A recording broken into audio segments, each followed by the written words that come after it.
Okay. Hi everyone. I'm Scott. Again, this is drone.Follow.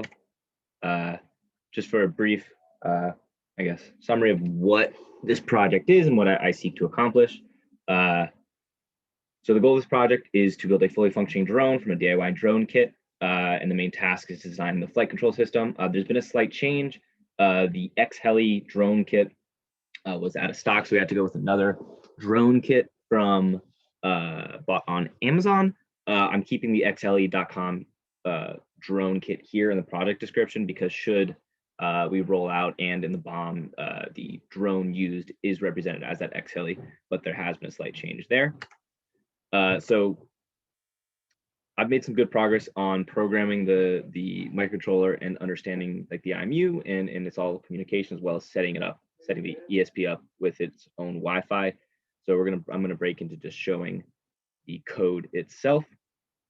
So right now, I'm working the Eclipse IDE, which has a lot of like helper libraries, as you can see in this project library here. So like I've been rummaging through these libraries to help with getting my code up and running. So my main function is this IMU, and currently I have 1, 2, 3, 4, 5, 6, 7, many different files, source and header files corresponding to the various functions. Main is where everything is handled right here. So this is the main function where everything is handled. And this is the task creation. I'll go over those task creation stuff that's specific to the real-time operating system that the Eclipse IDF works with. WebSockets to set up the server, IMU to deal with IMU setup, I2C to deal with the communication, Wi-Fi to deal with setting up the Wi-Fi. Let's just run right through it.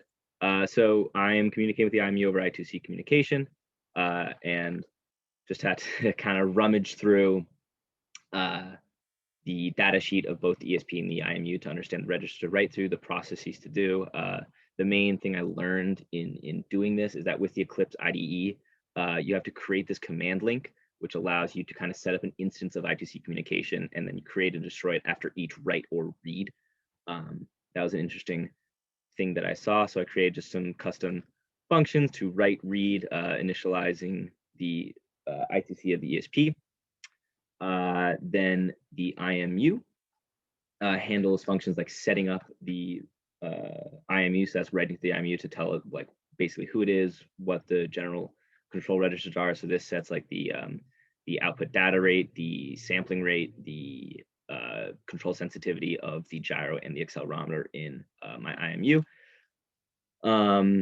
This sets up, so what I've done in the meantime is set up a ring of LEDs to kind of track where the IMU is on tilt. So this sets up the GPIOs for those LEDs.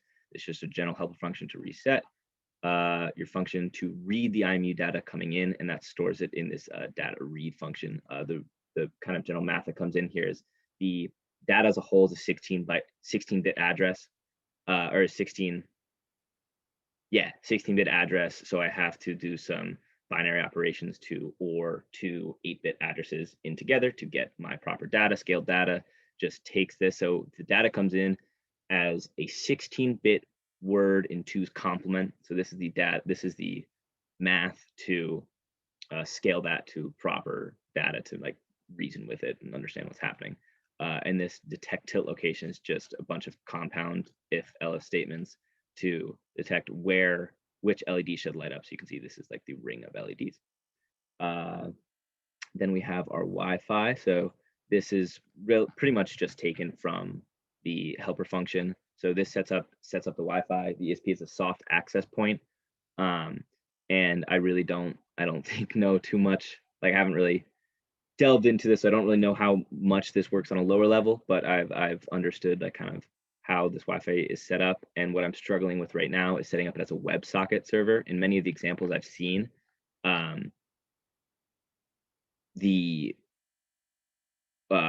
here, let's show it here. what I found that's very different from things that I've seen in Arduino. Like I've seen the Arduino setup for WebSockets, and then there's this example for the WebSocket setup. What I find confusing is that in this example connect, it sets itself up as a Wi-Fi server, or like sets up the Wi-Fi properties of the chip, connects to a Wi-Fi, and then starts the WebSocket app. This is where I'm kind of having I'm struggling with, because I don't really see, if you're setting yourself up as an access point, you shouldn't have to connect to your own access point. Rather, it should just be inherent in that. I'm sure I'm overlooking something, but that's kind of where my priorities lie right now, is in kind of getting that WebSockets up so I can take my LEDs and display it in some sort of GUI or UI online to do like tilt and the magnitude of tilt and things of that nature. And then so tasks. So this is a real-time operating system, and this allows you a little bit more control and customization in terms of like the tasks that are happening. I haven't gone in too much, but there's a mess of complicated things going on in here. But at a very simple level description of it, you can create tasks that are basically like your while loops or your for loops or your unending loops.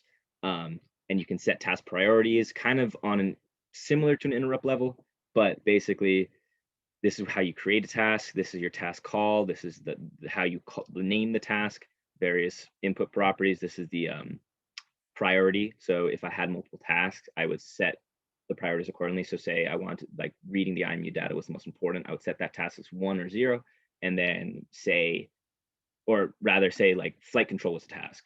That would be my 1 priority, IMU data maybe 2, probably link those 2 together, but you can rank tasks, and that's kind of like interrupt service routine priority, stuff like that. Very similar. But yeah, so this data task just reads in all of the data. So the gyro, so the roll, pitch, and yaw, and the X, Y, and Z, and then performs the tilt detection, which is in the LEDs. So stop the share. So just to show what is happening here. So breadboard, IMU, ESP. As I rotate this, the LED goes along the edge, and if I keep it even flat, it'll still tilt with it. So right now you can see it just detects tilt location, but not the depth of the tilt. So that's gonna be like kind of my next representation of this data. Yeah, share the screen back up. All right. Yeah, so I guess tying into why I'm using WebSockets, I interviewed a ComSci friend about the methods of communication and like commanding the drone what was best in terms of the speed of communication, the ease of using the software. And the takeaway was to stick with WebSockets because it doesn't require software to be installed for an end user. So say like we roll this out, my initial thought was to use like a Python GUI just because that's what I'm a little bit more used to. Python would have to be installed on the user's computer, on the user's software, or it'd have to link it with some backend process. And that I don't think would be very good. And we decided that wouldn't be good. But WebSockets, it can just be, as long as you can connect to this drone's Wi-Fi, then you're completely fine.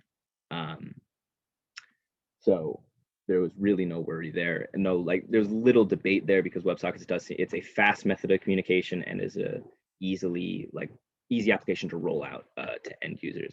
Also, I didn't show off the Wi-Fi, but I was able to set up the drone's Wi-Fi. And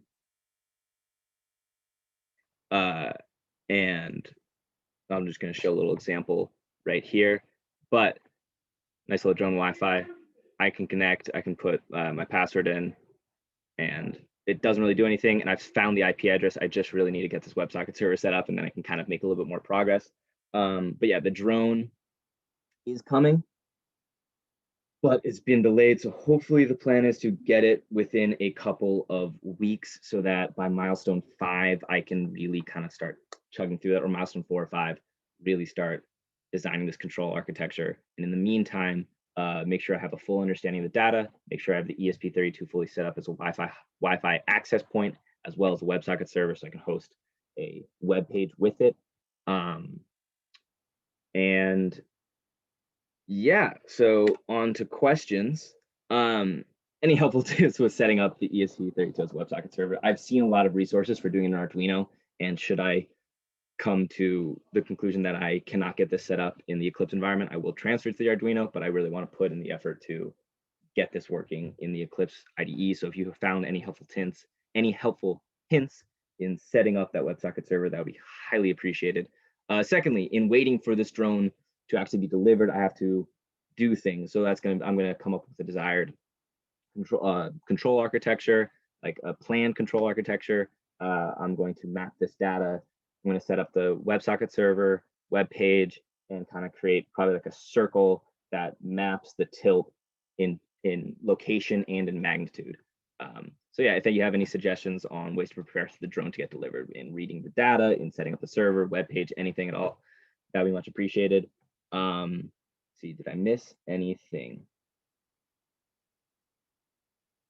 No, that is it for me. Thank you so much for listening and have a good one.